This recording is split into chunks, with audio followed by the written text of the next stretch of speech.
लेकिन हमारा अंत जरूर आ जाता है और जब जीव के अंत की बारी आती है तब कुछ नहीं दिखाई देता सिवाय आध्यात्मिक सहारे के।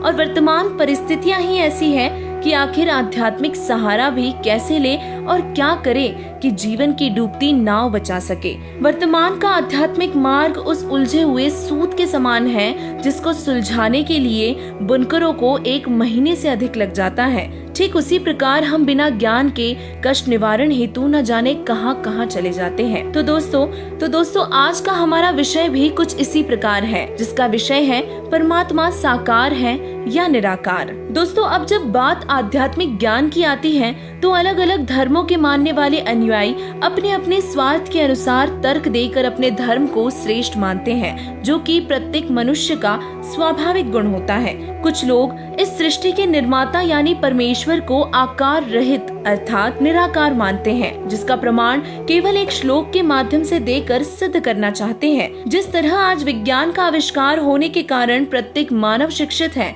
और वो स्वयं हमारे धर्म ग्रंथ पढ़कर ये समझ सकता है कि उन धर्म ग्रंथों में क्या लिखा है।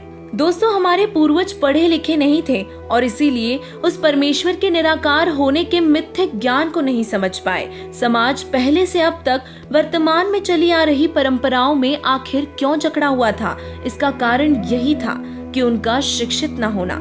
लेकिन आज परिस्थिति विपरीत है। अब हम स्वयं ही जांच कर सकते हैं कि वास्तव में शास्त्रों में परमेश्वर के विषय में क्या कहा गया है। अगर हम जानना चाहे कि परमेश्वर कैसा है, कहाँ रहता है, कैसे मिलेगा, तो शास्त्रों का रुख रखना अनिवार्य है, ना कि किसी के कहने मात्र से साकार या निराकार मान लेना चाहिए। और इसके लिए किसी एक ग्रंथ को साक्ष्य के तौर पर नहीं लेना चाहिए, बल्कि सभी धर्म ग्रंथों को साक्ष्य मानना चाहिए। आखिर शिक्षा का भी महत्व है। तो चलिए अब शुरुआत करते हैं और सबसे पहले लेते हैं वेद, जिनमें परमेश्वर की स्थिति के बारे में प्रमाण मिलता है।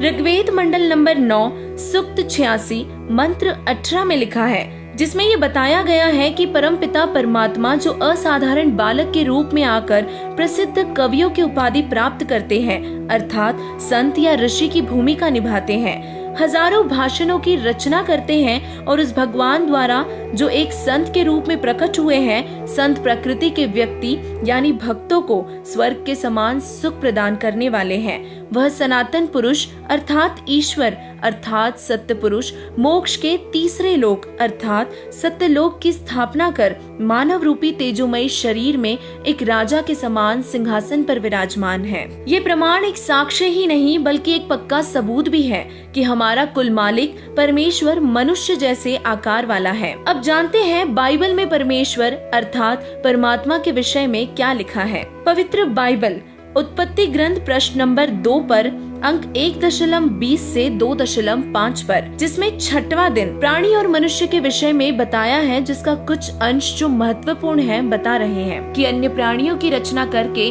फिर परमेश्वर ने कहा कि हम मनुष्य को अपने स्वरूप के अनुसार अपनी समानताओं में बनाएं, जो सर्व प्राणियों को काबू रखेगा। तब परमेश्वर ने मनुष्य को अपने स्वरूप के अनुसार उत्पन्न किया और अपने ही स्वरूप के अनुसार नर और नारी करके मनुष्य की सृष्टि की। फिर इसके आगे 7वां दिन विश्राम का दिन बताया है, जिसमें परमेश्वर ने 6 दिन में सर्व सृष्टि की उत्पत्ति की तथा 7वें दिन विश्राम किया। पवित्र बाइबल ने सिद्ध कर दिया कि परमात्मा मानव सदृश शरीर में है, जिसने 6 दिन में सर्व सृष्टि की रचना की तथा फिर 7वें दिन सिंहासन पर विराजमान हुए यानी कि विश्राम किया। तो दोस्तों अब विचार करो कि सृष्टि की उत्पत्ति करने वाला मनुष्य जैसा है, तभी तो अपने जैसे ही इंसानों को बनाया है। भगवान अर्थात परमात्मा मनुष्य जैसा है। इसका प्रमाण पवित्र मुसलमान धर्म में प्रचलित कुरान में भी मिलता है, जिसके अंश आपके सामने हैं। कुरान शरीफ के सूरत फुरकान 25 आयत 52 से 59 में लिखा है, जिसका हिंदी अनुवाद करके देखेंगे तो उनमें लिखा है कि परमेश्वर ने मनुष्य को अपने स्वरूप के अनुसार बनाया है, 6 दिन में सृष्टि की रचना की तथा 7वें दिन सिंहासन पर विराजमान हुए। इससे स्वसिद्ध है कि परमेश्वर मनुष्य जैसा है। दोस्तों सुना तो होगा ही कि मानव जन्म 84 लाख योनियां भोगने के बाद मिलता है। अगर हम अच्छे कर्म करते हैं तो कई बार लगातार मनुष्य जीवन भी पा सकते हैं, लेकिन ये अपने कर्म अनुसार है। और इसीलिए आध्यात्मिक ज्ञान होने से हमें पता चलेगा कि हम वर्तमान समय में किस स्थिति में हैं। दर्शकों, परमात्मा पाना जितना मुश्किल समझा जाता है इतना मुश्किल नहीं है। जैसे कि पवित्र गीता जी में बताया है कि अर्जुन, तत्वदर्शी संत की शरण में जाओ, उन्हें दंडवत प्रणाम करके सरलता पूर्वक प्रश्न करने से वे तुम्हें परमात्म तत्व का उपदेश करेंगे, यानी परमात्मा की वास्तविक जानकारी व भक्ति बताएंगे, जिससे आप परमात्मा को पा जाओगे। अब आपके सामने एक सवाल यह भी होगा कि आखिर कैसे तत्वदर्शी संत की पहचान करेंगे, जबकि वर्तमान में अनेकों संतों की बाढ़ सी आई हुई है। इसके निर्णय भी हम शास्त्रों के माध्यम से ही करेंगे। पवित्र गीता जी में सच्चे संत के बारे में बताया है कि जो ज्ञानी महात्मा ऊपर को जड़ व नीचे को शाखा वाले संसार रूपी अविनाशी पेड़ के सभी विभाग पृथक पृथक बता दे, वही वेदों के तात्पर्य को जानने वाला है, यानी पूर्ण आध्यात्म की जानकारी उन्हीं को होगी। वर्तमान समय में एकमात्र तत्वदर्शी संत रामपाल जी महाराज जी ही हैं, जिन्होंने गीता जी के अनुसार उल्टे लटके हुए संसार रूपी पेड़ के विभाग प्रमाण सहित बताए हैं। संत रामपाल जी महाराज जी ने एक ही श्लोक में सर्व आध्यात्म ज्ञान की शंका समाधान कर दिया है। कबीर, अक्षर पुरुष एक पेड़ है, निरंजन वाकी डार, तीनों देवा शाखा है, पात रूप संसार।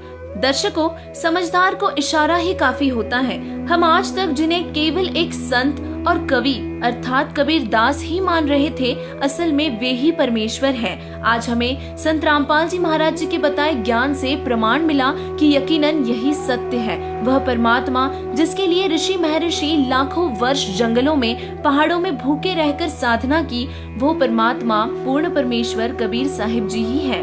पूर्व काल में हुए संत महात्माओं ने भी कबीर साहिब जी को परमात्मा बताया था, लेकिन हमारी मंद बुद्धि के चलते हम उन्हें परमात्मा स्वीकार नहीं कर पाए।